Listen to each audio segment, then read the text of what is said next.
Welcome to SwitchCorner, my name is Alex. Today we're taking a look at Blossom Tales 2, the Minotaur Prince on the Nintendo Switch. This one, it's a follow-up to the well-received Zelda-like, I guess, but does this continue the quality or has it run out of steam?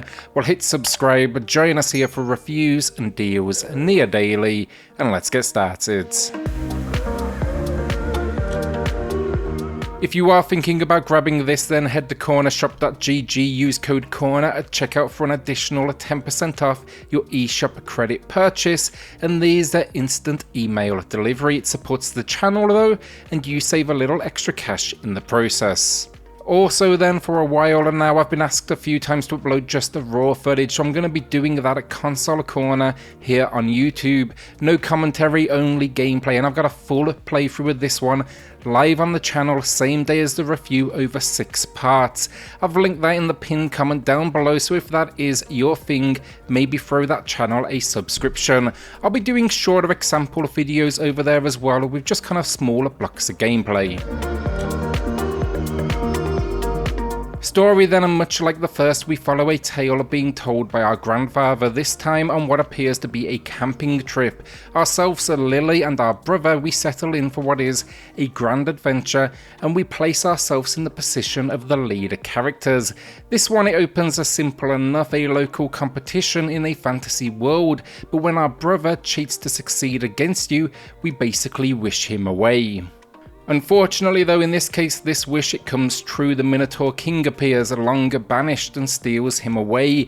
Now we set out on what is an adventure to rebuild a key. This will give us access to his fortress and allow us to save our brother. That is, if of course we can get there in time. It's definitely well written, again keeping things simple, but using the grandfather as narrator to great effect, as he does speak occasionally over the action in what is dialogue boxes.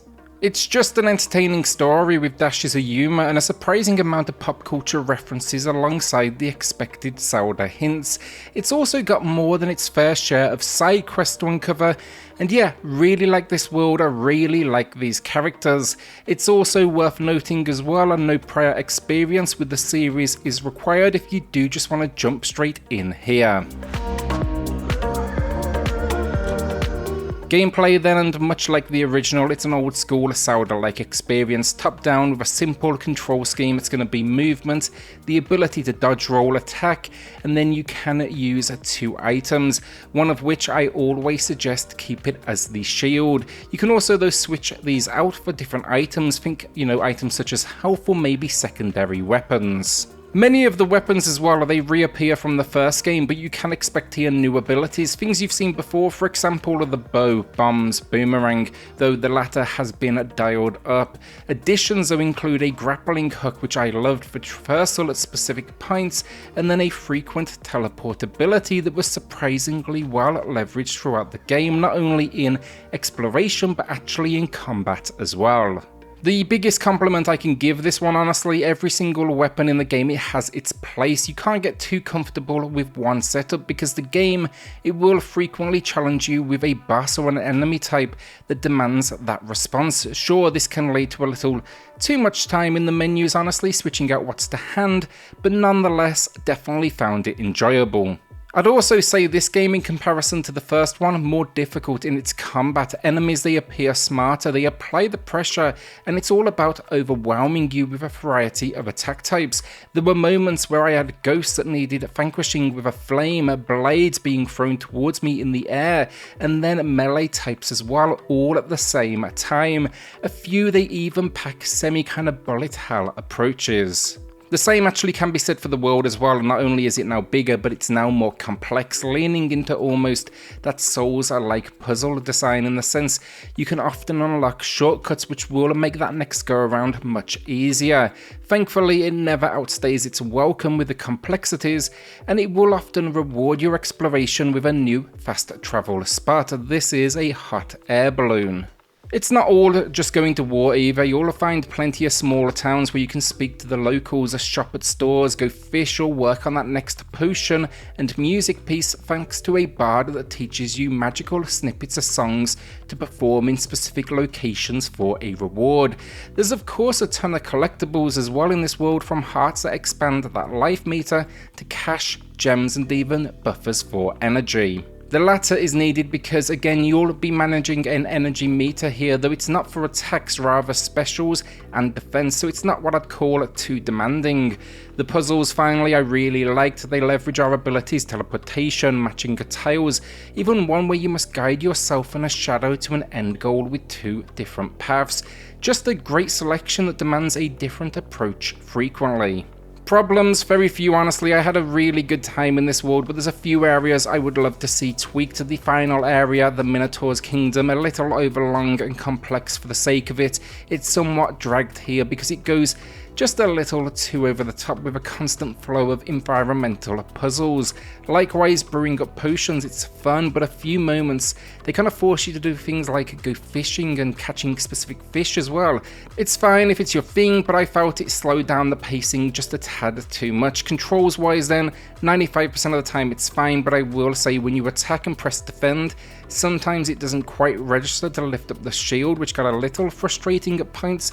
Then also the attack button doubles as interact. So let's say you are smashing barrels with your sword, sometimes you'll pick them up and it's just a quirk that can get a little annoying because in the latter game you actually want to pick them up, but it does, the vice versa and actually smashes them. Now you need to exit the room, re-enter, and that actually respawns all enemies. Finally, I stuck with the sword that I opened the game with, but towards the end it kind of gives you a hint that there's a greater sword out there. I wish it had communicated this a little more because I had no idea it was there and never did find or need it, but it definitely would have been motivating. Overall, though, gameplay wise, had a lot of fun. Cast, world, combat puzzles, really effective, and all in it took me around 8 to 10 hours to beat it. On completion as well, with so many side quests and collectibles, if you do go to the load menu you can actually jump right back in and continue your journey through this world. Graphically then, it's very much more the same if you've played the first. That's not just in its pixelated style, but many of the same items from the previous game they do carry over. Not a bad thing though, just rather it feels very much like an extension, and they've definitely got a little more creative with the cast, the enemy types and the number of them around kind of the world build up. Also really like the animations a lot. It's really been dialed up, blending intimidating with a sense of humour. The open world then is great. It's almost biomes, a ghost area, pirates, more tropical, think forests, castles. It's constantly changing.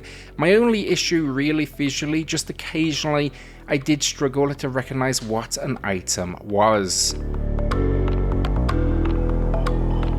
So audio to close us out, and again, like, no voice acting in keeping with its influences and visual style, but they do have a decent amount of sound effects. We're not going for realism here though, rather chiptune and almost bleeps, and I can find the charm in that instantly. The soundtrack then I love. It's got that element of chiptune still, but they've modernized it with an almost orchestral approach, which I really enjoyed. It supports the story and the action perfectly. So the final verdict, I've been excited to get my hands on this one, and I'm happy to say I am not disappointed. It's just incredibly well done, and sure, it's a complete copycat for the most part with tweaks, but I feel like this new entry, it's added just a little bit more of its own personality, and the additional pop culture references, they definitely help with that. It also goes to show just how good these characters are.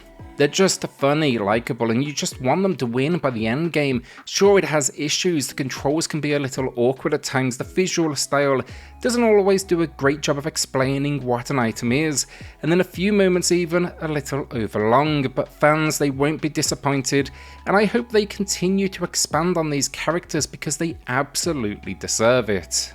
It's also then incredibly budget for what was near 10 hours of gameplay in its story alone, and I still have more to finish off after the end credits rolled. A great 8 out of 10 from me today. It's great to be back with Blossom Tales, and let me know in the comments down below, will you be jumping into this world? With that then, hit subscribe, but join us here for reviews, deals, near daily, and I'll see you all on the next video. Thanks everyone.